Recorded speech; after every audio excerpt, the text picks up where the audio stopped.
انما حرم. اب یہاں سے ان چیزوں کی حرمت کا بیان شروع ہوتا ہے جن کو مشرکین حلال سمجھتے تھے.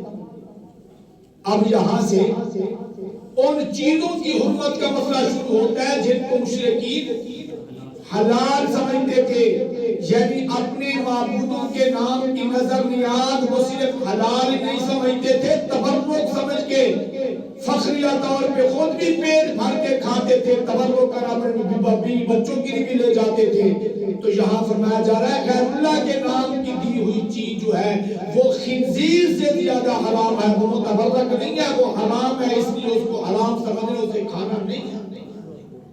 نیازات غیر اللہ کا یہاں ذکر ہو رہا ہے. نیازات غیر اللہ جو ہے وہ حرام ہے. آج درباروں مداروں پر جتنی دیگیں تقسیم ہوتی ہیں، جتنی مٹھائیاں تقسیم ہوتی ہیں، یہ سب نیازات غیر اللہ کے ذمہ میں ہے.